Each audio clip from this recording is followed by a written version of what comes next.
Do these guys like you, the ball players? I don't. I don't really care. Isn't that funny? I don't really care, Ed, whether they like me. I'd like them to respect me, and sometimes that doesn't happen. What I try to do is instill a sense of discipline in my players, a mental toughness and a discipline. I don't want players going out there and being treated like heroes if they don't act like heroes. These fellas have it pretty good. They don't have to do a lot of thinking during their baseball career because we have the bus there at the hotel. They're pre-checked in. They get on the bus. They go to the ballpark. They play their game. The bus is waiting. They come back. I try to tell them that you've got to get prepared for life because there's going to come a day soon when that doesn't happen. On the morning of July 13th, 2010, George Steinbrenner, the brash, bombastic, and controversial owner of the New York Yankees, suffered a massive heart attack at his home in Tampa, Florida. Just hours later, he was pronounced dead. His passing came on the very same day as the MLB All-Star Game, a fitting coincidence for a man who had loomed larger than life over the sport for nearly 4 decades. Steinbrenner was not just an owner, he was a force of nature. From the moment he purchased the Yankees in 1973 for a mere $10 million, he transformed the franchise into a financial and competitive juggernaut. He demanded nothing short of excellence, often at the expense of his own relationships with players, coaches, and even fellow executives. His Yankees would go on to win 7 World Series titles during his reign, but the Steinbrenner era, especially the chaotic Bronx Zoo period of the once dominant Yankees, was defined just as much by controversy as by championships. One of his most infamous feuds was with Yogi Berra, the beloved Yankees legend who won 10 World Series rings as a player and defined the excellence and dominance of the team before Steinbrenner's acquisition. With his clever witticisms, avuncular sense of humor, and warmth, Berra was everything Steinbrenner wasn't. And as a nearly universally beloved figure in the Yankee universe, his presence was sometimes too much for Steinbrenner's famously large ego and fiery temper. Steinbrenner even unceremoniously fired Berra as manager just 16 games into the 1985 season, a move that enraged the usually mild-mannered Hall of Famers so much that he refused to set foot in Yankee Stadium for nearly 14 years.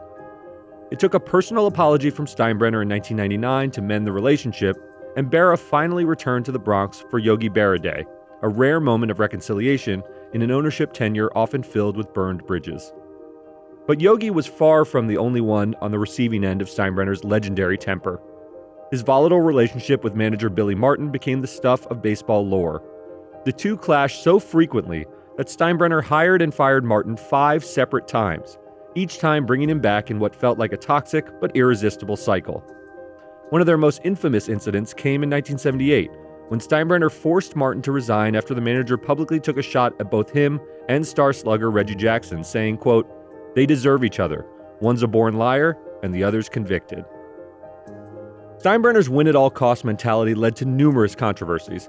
He was suspended from baseball twice, first in 1974 for making illegal campaign contributions to President Nixon's re-election campaign, and again in 1990 after being caught paying a gambler for dirt on Yankees outfielder Dave Winfield, with whom he had publicly feuded for many years. The latter suspension briefly forced him out of Yankees' day-to-day operations, giving general manager Gene Michael the space to build the dynasty that would dominate the late 90s.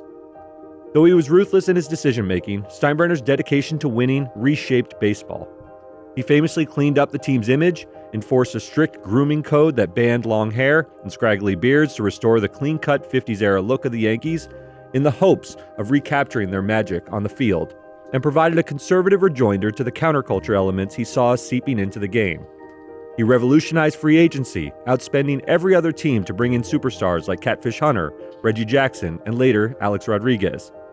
He turned the Yankees into a global brand, establishing the Yes Network and making them one of the most valuable franchises in all of sports. And yet, by the time of his death in 2010, Steinbrenner had largely receded from public view. His once fiery demeanor had been dulled by health problems, and his son Hal had taken over most of the team's operations. His passing marked the end of an era, not just for the Yankees, but for the sport itself.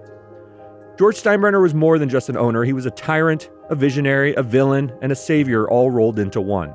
He changed baseball forever, for better or worse. And when he died on that July morning, he left behind a legacy as outsized as the empire he built. George Steinbrenner was 80 years old. I'm Derek Kaufman. I'm Jason Beckerman. And this is Last Days, George Steinbrenner.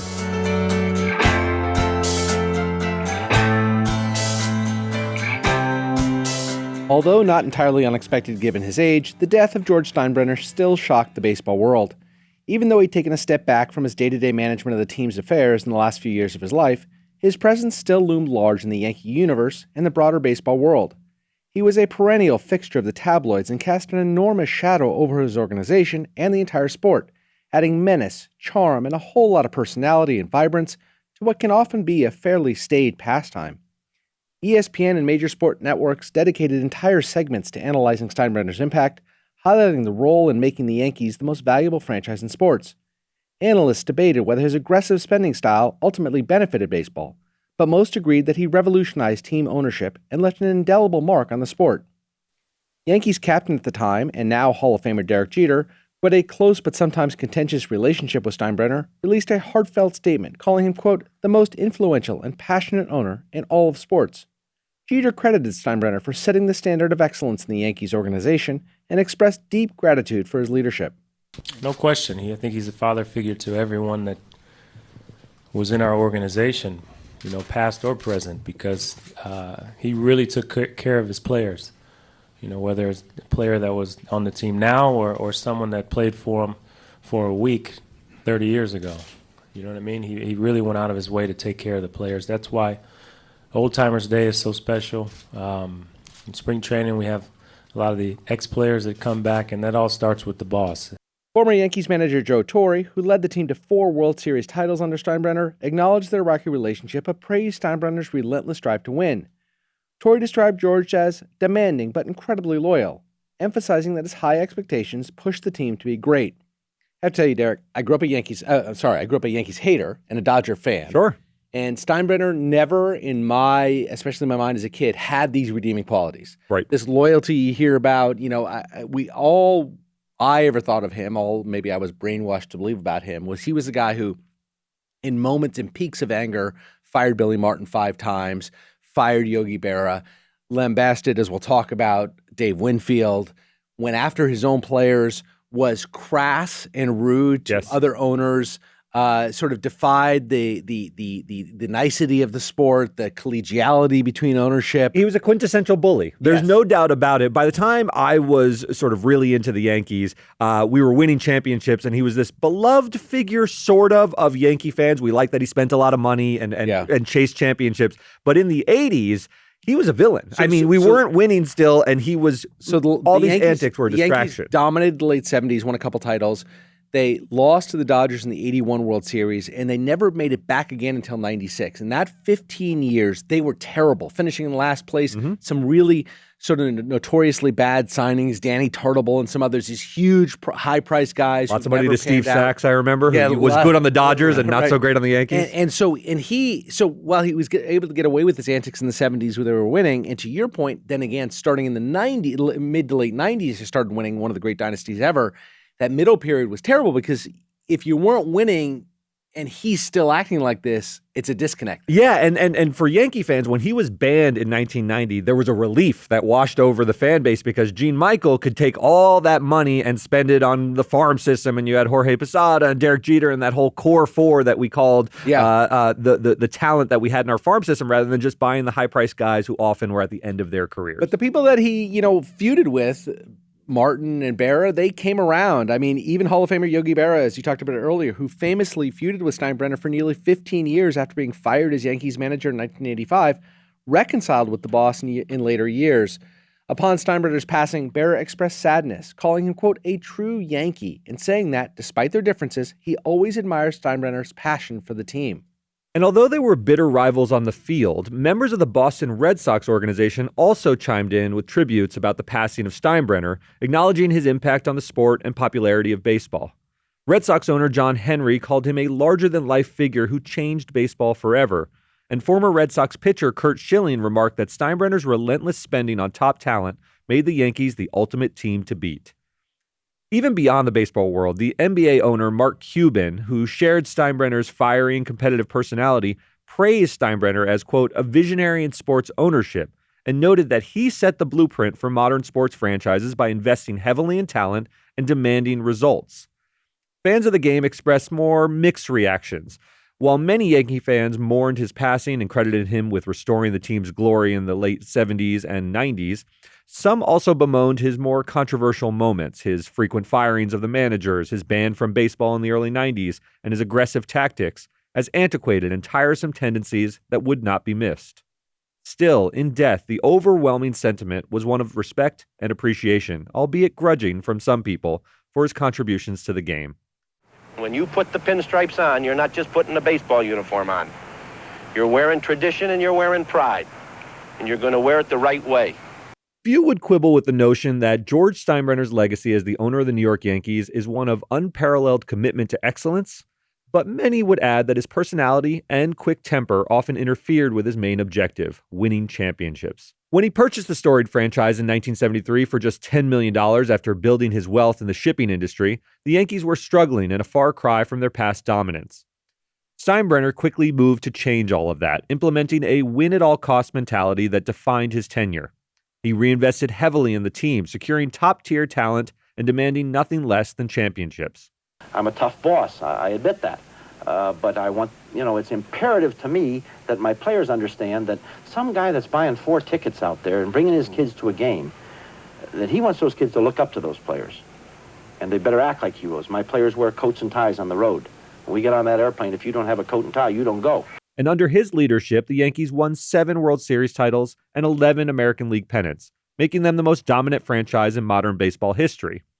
His relentless pursuit of success set a new standard for sports ownership, proving that investing in a franchise could yield both financial and competitive rewards. And I remember when Steinbrenner came on the scene, the way he would spend money. The Yankees were very valuable. They were fortunate to be in the largest market and all of that. But they were bought for only $10 million.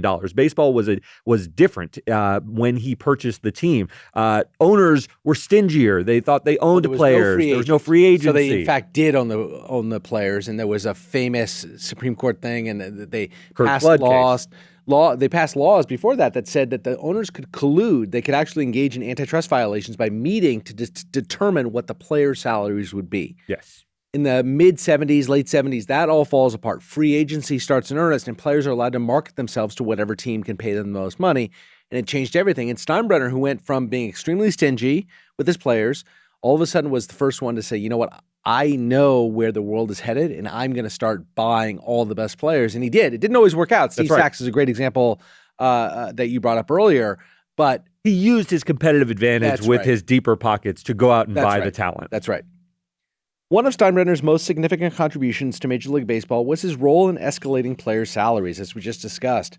Before his ownership, teams were often hesitant to spend large sums on free agents. Steinbrenner changed that narrative entirely by signing marquee players to record-breaking contracts, such as Reggie Jackson in the 1970s and later Alex Rodriguez in the 2000s. His willingness to pay whatever it took to land the best talent forced other teams to follow suit, leading to the astronomical salaries that define modern baseball.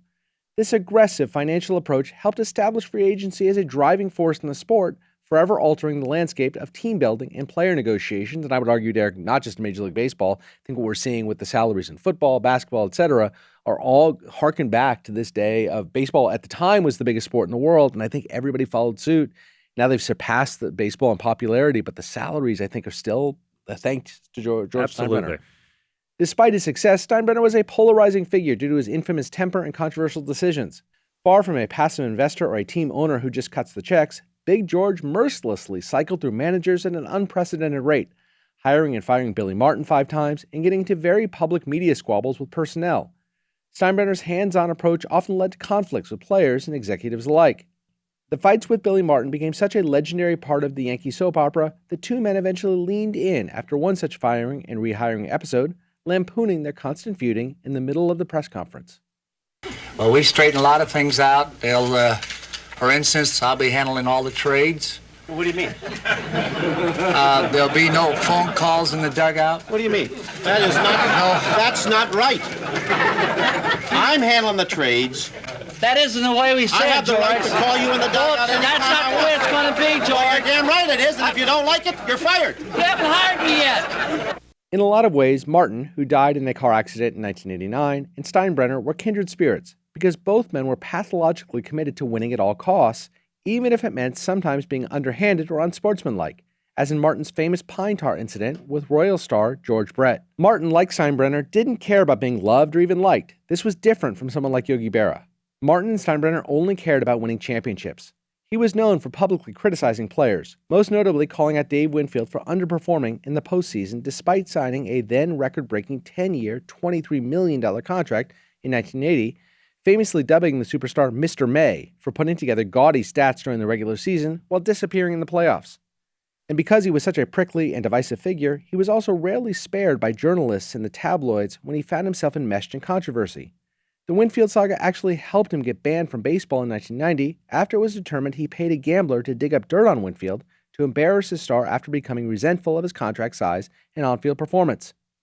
The episode further tarnished Steinbrenner's reputation, but although his behavior alienated many, it also reinforced his unyielding commitment to winning, showing he was willing to push boundaries to maintain the Yankees' dominance. Steinbrenner's political affiliations also played a role in shaping his public image. A staunch Republican, he was a major donor to conservative politicians and even received a pardon from President Ronald Reagan in 1989 for his illegal contributions to Richard Nixon's re-election campaign. His business-like approach to running the Yankees mirrored his political beliefs, favoring aggressive spending, top-down leadership, and an uncompromising demand for results. Though his political leanings sometimes put him at odds with players and media figures, they also underscored his belief in decisive action and loyalty to those he supported. Beyond his controversies, Steinbrenner's influence on the modern MLB cannot be overstated. He transformed the Yankees into the first true global baseball brand, leveraging television deals, sponsorships, and the YES Network to create an unprecedented revenue stream. Indeed, the numbers don't lie. From his $10 million investment in 1973, the Yankees grew to a valuation of around $1.6 billion by the time of his death in 2010.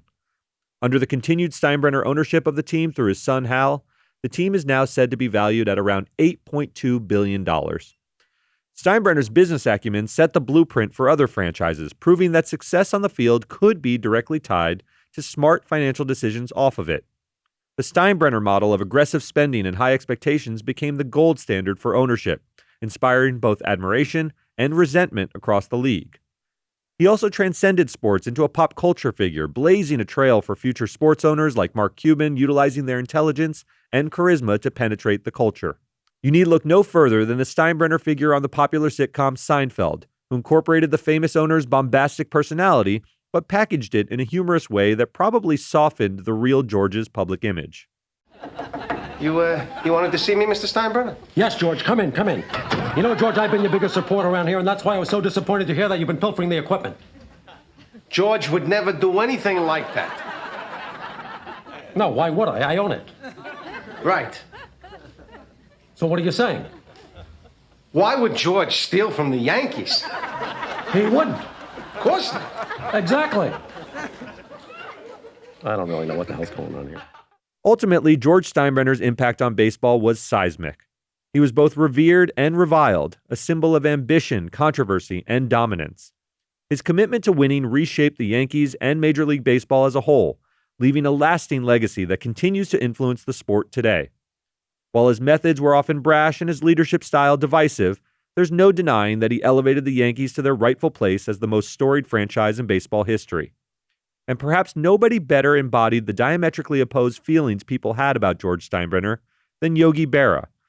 Although their feud lasted decades after Steinbrenner humiliated Berra by firing him just weeks into the 1985 season, the passage of time and their shared commitment to Yankee excellence ended up being all that mattered.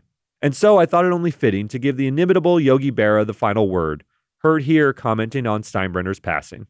We went through some bad times, everybody else did, but he was a wonderful man.